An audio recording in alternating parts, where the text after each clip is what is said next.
नमस्कार दोस्तों।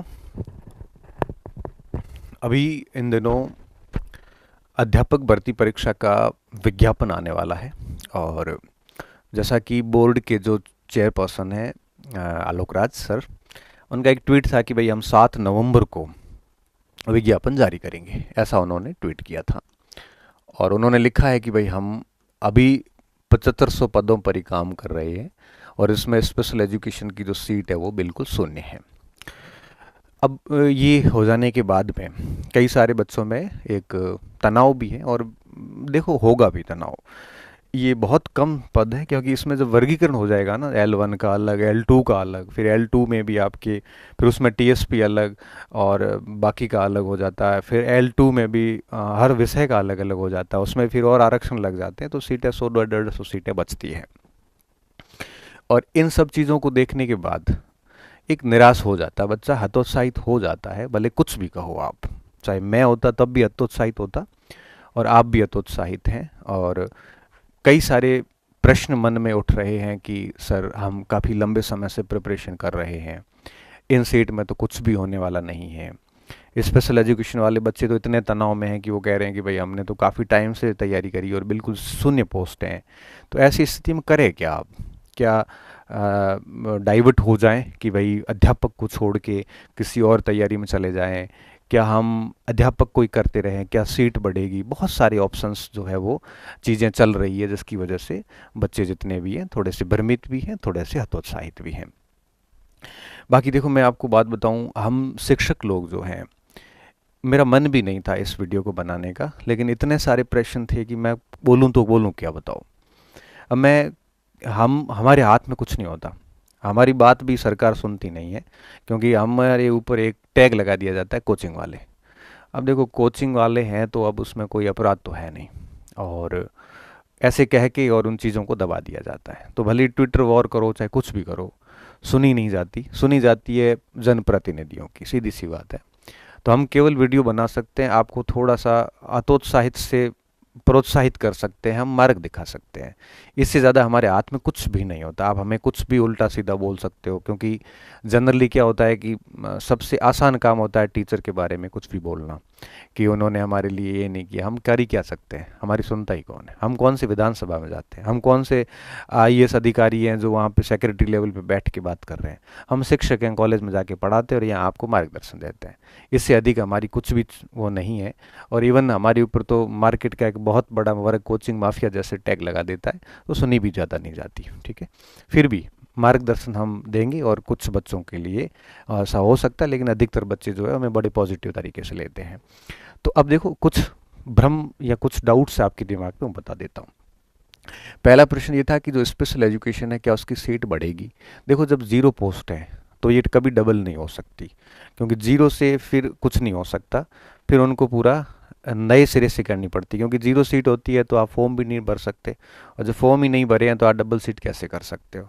तो स्पेशल एजुकेशन में अभी सीट बढ़ने की संभावना जो है वो इस समय तो नहीं है, लेकिन जब फॉर्म आएंगे तब हमें पता चल जाएगा कि क्या स्थितियाँ बनती हैं।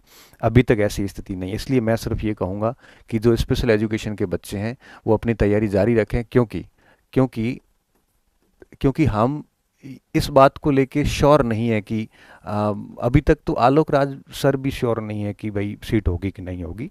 क्या पता सरकार से प्रपोजल आ जाए और ये लोग सीट बढ़ा के और कल को नया विज्ञापन जारी कर दें। अगर ऐसी स्थिति बनती है तो फिर आप पछतावा होगा आपको कि यार पढ़ रहे थे अच्छे से, क्यों छोड़ी तैयारी। संस्कृत शिक्षा विभाग में मुझे लगता है स्पेशल एजुकेशन की सीट है, कुछ सीट है, तो डेफिनेटली उसका फ़ायदा भी होगा। तो मेरा ये मानना है कि जो स्पेशल एजुकेशन के बच्चे हैं वो तैयारी अपनी जारी रखें, क्योंकि संभावनाएं बनती हैं कि आगे हो भी जाए। अगर मान लो नहीं भी होता है तब भी अब लॉस वाली बात, देखो जितना हो चुका है वो तो हो चुका है।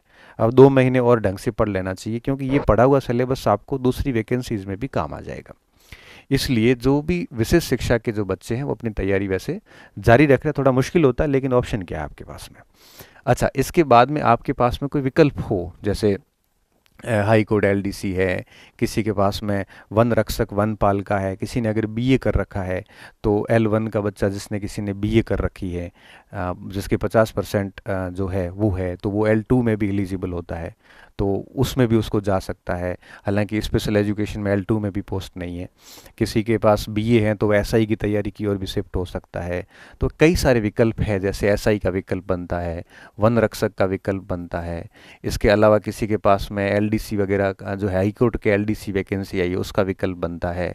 इसके अलावा भी आपके बहुत सारी वैकेंसी जैसे लैब असिस्टेंट है, इसकी वैकेंसी भी आने वाली है, इसका भी एक विकल्प बनता है।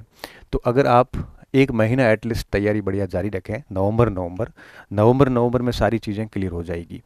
तो नवंबर तक आप तैयारी जारी रखें। मान लो अगर पोस्ट इधर उधर हुई तो आपको गम नहीं होगा समय खराब करने का। उसके बाद लग जाए कि अब कोई संभावना नहीं है सीट वगैरह आने की, तो इनमें से कोई एक भर्ती देख के जिसमें भी आप योग्य हो, किसी ने ग्रेजुएशन कर रखा है तो वो SI की तरफ जा सकता है। वन रक्षक जो है वो 12वीं पास भी आता है, वनपाल वन रक्षक, उसमें भी जा सकता है। LDC LA वगैरह अगर किसी में फॉर्म नहीं भरा या किसी में वो एलिजिबल नहीं है, तो ऐसी स्थिति में उसके पास में यही विकल्प है कि वो भविष्य की रूपरेखा तैयार करे और उसके अनुसार अपनी तैयारी करे। वो अपना ग्रेजुएशन पूरा करे, वो BEd भी कर सकता है और साथ में आपके आगे BEd करने के बाद ग्रेड 2 फर्स्ट या जो भी उसको वैकेंसीज नज़र आती है उसके अनुसार वो एक भावी रूपरेखा बना के अपना काम शुरू करें। क्योंकि देखो, गम मनाने से होगा कुछ नहीं, समय खराब होगा, इसके अलावा कोई ऑप्शन नहीं है। जो चीज़ें हैं वो आप अकेले के लिए नहीं है, वो सब के लिए हैं। इसलिए जो भी स्पेशल एजुकेशन के बच्चे हैं उनको तो मैं यही कहूँगा कि अभी तैयारी जारी रखें, एटलीस्ट एक 1.5 माह तक तो। और उसके बाद में आपको लगे कि भाई अब कुछ भी नहीं होना, वो सारी चीज़ें वैसे क्लियर होती जाएगी, तो फिर आप अन्य विकल्प तलाशें। अगर अन्य विकल्प, क्योंकि देखो आप जैसे SI की दोगे तो हिंदी आपकी पढ़ी हुई, GK आपके पढ़ा हुआ होता है, 70% कोर्स पढ़ा हुआ होता है, थोड़ा सा एक्स्ट्रा पढ़ के आप बढ़िया दे दीजिए। फिर भी इनमें भी किसी में एलिजिबल नहीं है, तो ऐसी स्थिति में कोई नई रूपरेखा बनाइए। नई रूपरेखा क्या हो सकती है? आप ग्रेजुएशन पूरा करिए, BEd करिए और साथ में सेकंड ग्रेड फर्स्ट ग्रेड वगैरह की एक बढ़िया सी तैयारी वापस शुरू कर दीजिए। 1-2 साल बढ़िया तैयारी कीजिए, जब जैसे एलिजिबल होंगे काम हो जाएगा। तो देखो, कुछ समय तो लगेगा, ये तो तय बात है। अब इसमें और कुछ ऑप्शन नहीं है, फिर पढ़ाई छोड़ दो, और तो क्या कर सकते हैं। इसलिए पढ़ाई छोड़ने की बजाय मुझे लगता है इन तीनों चीज़ों को आप करना।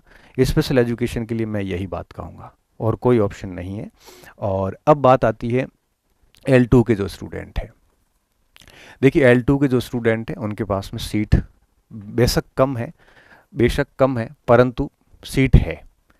अब आप सोचिए कि L1 का हो या L2 का, स्पेशल एजुकेशन वालों के तो 0 हो गई ना। इसलिए बेशक कम है, परंतु है, ये बड़ी बात है, ये बड़ी बात है। इसलिए सीट है। तो मैं सिर्फ यही कहूँगा कि अगर आपने बहुत अच्छा पढ़ रखा है, बहुत अच्छे का मतलब होता है कि 150 प्रश्न जो आने हैं पूरे तैयार है आपके, और आप उसमें 110-15 नंबर ला सकने की स्थिति में है। 110-15 प्रश्न करने की स्थिति, नंबर नहीं, प्रश्न करने की स्थिति में है, तो अपनी तैयारी जारी रखें। किसी भी सूरत में 110-15 मतलब मैं जनरल की बात कर रहा हूँ, उस अकॉर्डिंग आप अपनी कैटेगरी में कम कर सकते हो। तो तैयारी जारी रखें, क्योंकि देखो, तैयारी छोड़ने का जो निर्णय है ना आपका, ये फिर यूं हो जाएगा कि आप इस वैकेंसी तो सीधे बाहर हो गए, कल को मान लो L2 के पोस्ट आज जो है वो 7,500 से 15,000 हो जाती है, क्योंकि 100% बढ़ने का विकल्प तो हमेशा खुला रहता है। मान लो 15 हो गए, तो फिर आप दुखी होंगे कि यार मैंने तैयारी छोड़ी क्यों। जब चूंकि इतना कर चुके हैं तो 2 महीने और कर लीजिए। तीसरी बात, अगर आप छोड़ने का प्लान कर चुके हैं कि भाई अब हम L2 नहीं करेंगे, तो मुझे लगता है जैसे जैसे अब किसी का हिंदी सब्जेक्ट है, जैसे किसी का हिंदी है, किसी का जैसे गणित है, किसी का सिंध, कोई भी लैंग्वेज भाषा कोई भी हो, अब ये जैसे कोई स्टूडेंट है, तो इनको तो क्यों छोड़नी है तैयारी, बताओ। क्योंकि इनके सेकंड ग्रेड में भी यही सेम चीज़ें आती है, फर्स्ट ग्रेड में भी यही है, थर्ड ग्रेड में भी वही चीज़ें हैं। हालांकि गणित का मामला थोड़ा अलग है, क्योंकि वहाँ पे साइंस पूरी पढ़नी पड़ती है। तो गणित हिंदी भाषा है या संस्कृत भाषा है या अंग्रेजी भाषा है, इनमें तो मुझे लगता है कि इनको तो तैयारी नहीं छोड़नी चाहिए। ठीक है, इनको तो L2 भी देना चाहिए बढ़िया से, उसके बाद में वापस जो भी एक्स्ट्रा एडवांस सिलेबस है उसको लेके, जिसकी भी सेकंड ग्रेड या फर्स्ट ग्रेड के लिए जो टारगेटेड है उसकी ओर लग जाना चाहिए। SI के लिए तो SI के लिए लग जाना चाहिए। अच्छा, जैसे कोई एसएसटी का स्टूडेंट है या साइंस का स्टूडेंट है, साइंस वालों के साथ में बड़ी ट्रेजेडी है, क्योंकि साइंस वालों को फिजिक्स भी पढ़ना है, सारा पढ़ना पड़ता है, क्योंकि बहुत कुछ चीज़ें आ जाती है। तो अब देखिए, अब जैसे कोई साइंस का स्टूडेंट है या एसएसटी का स्टूडेंट है, वो कह रहा है कि मैं छोड़ के फर्स्ट ग्रेड की तरफ जाऊंगा। तो देखो, फर्स्ट ग्रेड की तरफ केवल वही छोड़ें जिसको लगता है कि वो पिछली बार डबल में हो गया था, सिंगल में रह गया है, या पिछली बार फर्स्ट सेकंड पेपर में शानदार मार्क्स थे, केवल फर्स्ट पेपर के अंदर ही वो डिस्क्वालीफाई हो गया है, इस कारण रह गया है। वो बच्चे L2 से डाइवर्ट होकर फर्स्ट ग्रेड की तरफ जा सकते हैं। जिनका छोड़ कौन सकते हैं? जिनका डबल हुआ, चाहे सेकंड ग्रेड में हुआ हो। हिंदी वाले ने ये तो छोड़नी नहीं है, इनको तो तैयारी छोड़नी नहीं है, इनको तो L2 की जारी रखनी है। मैं कह रहा हूँ जैसे कोई पॉलिटिकल साइंस का एसएसटी के स्टूडेंट है या साइंस के स्टूडेंट है, या डबल में हो रखे थे, या पहले पेपर के कारण या दूसरे पेपर के कारण डिस्क्वालीफाई हो गए, 40% क्राइटेरिया नहीं हुआ, लेकिन सेकंड का स्कोर सिलेक्शन से ज़्यादा अच्छा था, ऐसे स्टूडेंट है, या फिर ऐसे स्टूडेंट है जिन्होंने L2 की तैयारी अभी सेकेंड ग्रेड के बाद ही शुरू करी है, अभी अभी तैयारी शुरू करी है, सेकेंड ग्रेड का कोई 10-20% सिलेबस भी ठीक से पढ़ा नहीं है। तो ऐसे बच्चे अगर डिसीजन लेते हैं कि भाई अब हम L2 नहीं करेंगे, बल्कि ग्रेड सेकेंड या ग्रेड फर्स्ट या फिर ऐसा ही करेंगे, तो वो छोड़ सकते हैं तैयारी।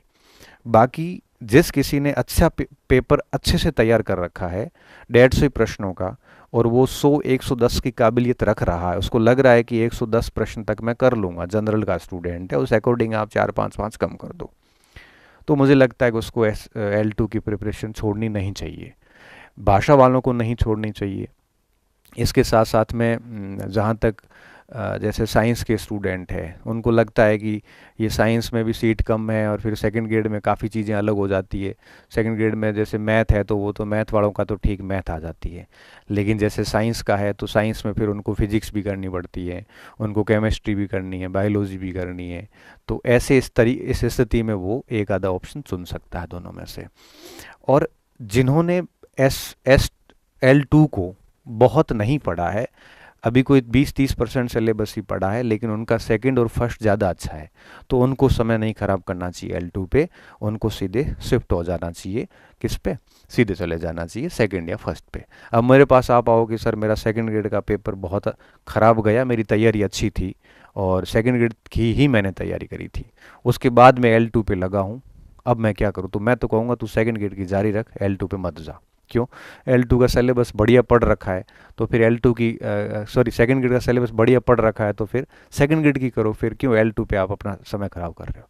अगर आप मुझे पूछोगे कि सर फर्स्ट ग्रेड का बहुत खराब गया मेरा एक पेपर, एक में मेरे बहुत अच्छे थे, और उसके बाद मैंने एसएसटी की तैयारी या फिर L2 की तैयारी कुछ महीने करी थी, ज़्यादा सिलेबस तैयार नहीं है, लेकिन मुझे फर्स्ट ग्रेड में ज़्यादा अच्छा लग रहा है, तो उधर चले जाइए। अंतरात्मा से पूछिए आप, ये बहुत बड़ी चीज़ होती है। मेरे कहने से और किसी और के कहने से डिसीजन लेने की बजाय खुद से पूछिए कि आपको क्या अच्छा लग रहा है इसमें। आपको लग रहा है कि मेरे लिए L2 इस समय ठीक है, सेकंड ग्रेड में मेरे मेरे पार नहीं पड़ेगी, तो L2 पे लगे रहिए। तो निर्णय लेते वक्त बहुत सोच समझ के निर्णय लीजिए, क्योंकि डिसीजन बहुत महत्वपूर्ण होते हैं। डिसीजन ही तय करते हैं कि व्यक्ति कैसा बनेगा। डिसीजन ही तय करते हैं कि आप किस ऊंचाई तक जाने वाले हैं। डिसीजन ही तय करते हैं कि आपके फिर परिणाम क्या रहने वाले हैं। डिसीजन बहुत महत्वपूर्ण चीज़ें होती है, और डिसीजन लेने में कभी जल्दबाजी नहीं होनी चाहिए। डिसीजन लेने में कभी भी बाहरी कारकों का आपके ऊपर प्रभाव नहीं पड़ना चाहिए। डिसीजन जब भी लेते हो सबकी सुनो अच्छे से, सबकी सुनने के बाद में आराम से एकांत में बैठिए, बैठने के बाद में तय करिए कि मुझे आगे क्या करना है, ठीक है, और उसके बाद में आगे जो है वो डिसीजन ले लो। डिसीजन लेने के बाद फिर वापस मुड़ के नहीं देखना है, क्योंकि बार बार रास्ता चेंज करने से सारी चीज़ें, कोई मंजिल कभी नहीं मिलती। अभी आप बढ़िया L2 की शानदार तैयारी कर रहे थे, अभी आप छोड़ के कहोगे नहीं मैं फर्स्ट की तरफ जाऊंगा, दोनों ही हाथ से चली जाती है। हाँ, आप ये डिसीजन कब ले सकते थे? जब आपका फर्स्ट ग्रेड का सारा सिलेबस पढ़ा हुआ, शानदार तैयारी थी, आपने वो छोड़ के L2 किया था, तो फिर L2 छोड़ के आप सेकंड ग्रेड की तरफ जा सकते हैं, फर्स्ट ग्रेड की तरफ जा सकते हैं। आपको पता है ना ये आपने कितना सिलेबस तैयार किया, ये तो आप ही तय कर सकते हैं। इसलिए इन चीज़ों का थोड़ा ध्यान रखें। अब बात आती L1 की। अच्छा, इसमें कई बच्चे ऐसे भी हैं जिनका ऐसा ही टारगेट है, तो मुझे लगता है कि SST को जिसने ठीक से पढ़ा और साथ में आप ग्रामर पढ़ लेते हो, तो आप एसआई के लिए भी बढ़िया ऑप्शन है आपके पास में, तो उसकी तरफ भी जा सकते। अगर एसआई की तरफ जाते हैं तो फिर आपके हाथ में फर्स्ट ग्रेड सेकंड ग्रेड दोनों ही जाएगी। हाँ, L2 और एसआई दोनों एक साथ की जा सकती है। अभी से आप एसआई की तरफ चले जाते हो धीरे धीरे, और साथ में हिंदी पढ़ते रहो बढ़िया, और इसका जीके भी पढ़ते रहो, किया जा सकता है। रिस्क मत लेना, वो आपको अगर लगे कि मैं कर सकता हूँ, देन गो विथ इट। अब आता है L1। L1 के पास में हालांकि सीटें ठीक ठीक है, L1 की 4-5 हज़ार सीटें हैं, आगे बढ़ भी सकती है, क्या पता बढ़ भी जाए, नहीं भी बढ़े तब भी L1 की पास में ये L2 वाली तरह झंझट तो है नहीं, क्योंकि हाँ L1 वाले L2 में भी एलिजिबल हो जाते हैं हिंदी वगैरह में। तो बाकी देखो, L1 के स्टूडेंट को मुझे लगता है कि ज़्यादा चिंता विंता ना करके L1 पे जारी रखना चाहिए, क्योंकि L1 में सीट भी ठीक है और साथ साथ में L1 वाले के पास में बहुत अधिक विकल्प भी नहीं होते हैं।